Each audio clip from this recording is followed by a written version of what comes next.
तर अंबरनाथमधली महत्त्वाची बातमी प्रभाग क्रमांक 28 मध्ये मतदारांना पैसे वाटल्याचा आरोप होतोय। 2 जणांना राष्ट्रवादीच्या कार्यकर्त्यांनी रंगेहात पकडलेला आहे।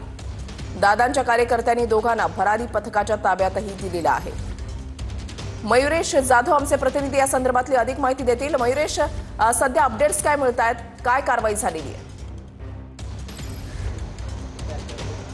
नक्कीच वृषाली, आपण जर बघितलं अंबरनाथमध्ये 59 जागांसाठी आज मतदान होणार आहे। सध्या मी अंबरनाथ वडोली शाळेमध्ये आहे आणि थोड्याच वेळात या ठिकाणी मतदानाला सुरुवात होणार आहे। मात्र जे मतदार आहेत ते आता या ठिकाणी गर्दी करण्यास सुरुवात झालेली आहे। तर काल आपण जर बघितलं अजित पवार गटाच्या कार्यकर्त्यांनी आणि पदाधिकाऱ्यांनी प्रभाग क्रमांक 28 मध्ये भाजपकडून पैसे वाटण्याचा आरोप देखील करण्यात आला होता। त्यानंतर पोलिसांचा बंदोबस्त देखील तैनात करण्यात आला होता। मात्र आपण जर या ठिकाणी बघितलं की 5 नगराध्यक्षासाठी हा जो अंबरनाथ निवडणूक आहे ती पार पडणार आहेत। मात्र गेल्या अनेक वर्षांपासून शिंदेच्या शिवसेनेचा हा बालेकिल्ला मानला जातो, कारण नगराध्यक्ष त्यांचाच आहेत, आमदार असेल किंवा खासदार हा शिंदेचाच आहेत। त्यामुळे यावेळी भाजपने देखील या ठिकाणी भाजपचा देखील नगराध्यक्ष आहेत तेजस्वी करुंदुले आणि विरुद्ध मनीषा वाळेकर, म्हणजे भाजपचा आणि शिंदेच्या शिवसेनेचा हा सामना पाहायला मिळणार आहे। आज 20 तारीख आहे, मतदानाला सुरुवात होणार आहे, उद्या निकाल देखील आहेत। त्यामुळे आता नगराध्यक्ष पदाचा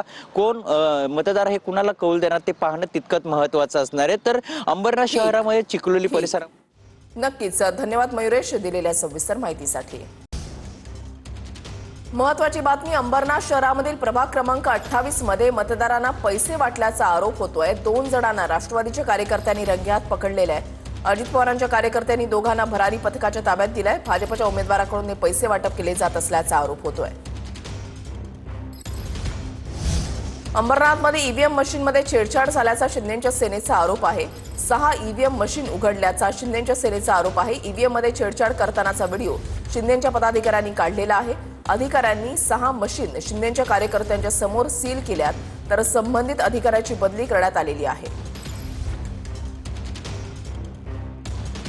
पेट्या उघडण्याचा प्रयत्न केलेला आहे तो चुकीचा आहे। बूथचं परीक्षण करण्यासाठी पाहण्यासाठी उमेदवार इथे आले नसते तर तो प्रकार उघडच झाला नसता।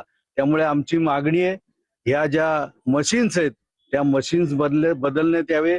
इथे जे अधिकारी आहेत, झोलन अधिकारी आहेत, ते बदलण्यात यावे। काहीतरी आज प्रत्येक नागरिकाच्या मनात ईव्हीएम बद्दल शंका आहे आणि या शंकेला दुजोरा देण्याचं काम हे निवडणूक आयोग आणि अधिकारी करत असतात। त्यामुळे माझी पुन्हा एकदा या निवडणूक आयोगाला मागणी आहे, या ज्या मशीन ज्या ओपन केल्या त्या सगळ्या 6च्या 6 मशीन बदलण्यात याव्या आणि जे अधिकारी याच्यात आहेत, ज्या अधिकाऱ्यांच्या हातून जी चूक घडली आहे त्यांच्यावर कारवाई करून त्यांना सस्पेंड करण्यात यावी, मी त्यांचे निवडणूक आयोगाकडे मागणी करते। वाशिममध्ये ठाकरे सेनेच्या उमेदवाराला धमकी दिल्याचा आरोप होतोय। भाजप उमेदवारांना धमकी दिल्याचा आरोप होतोय आणि गुन्हा दाखल झालाय। मारहाण करत जीव मारण्याची धमकी दिल्याचा आरोप होतोय। भाजप उमेदवार सतीश वानखेडे फरार आहेत, शोध सुरू आहे। परवीन डोळे हे त्यांच्या मतदानाच्या अनुषंगाने निवडणुकीच्या अनुषंगाने त्यांच्या मित्रांसोबत असताना तिथे गल्लावर उर्फ सतीश वानखेडे आला। निवडणुकीच्या कारणावरून परवीन डोळे यांना धमकी दिली व त्याच्यासोबतच्या लोकांना मारहाण केलेली आहे। त्याबद्दल पोलीस स्टेशनला गुन्हा दाखल करण्याची कारवाई सुरू आहे। सध्या सतीश वानखेडे हा फरार असून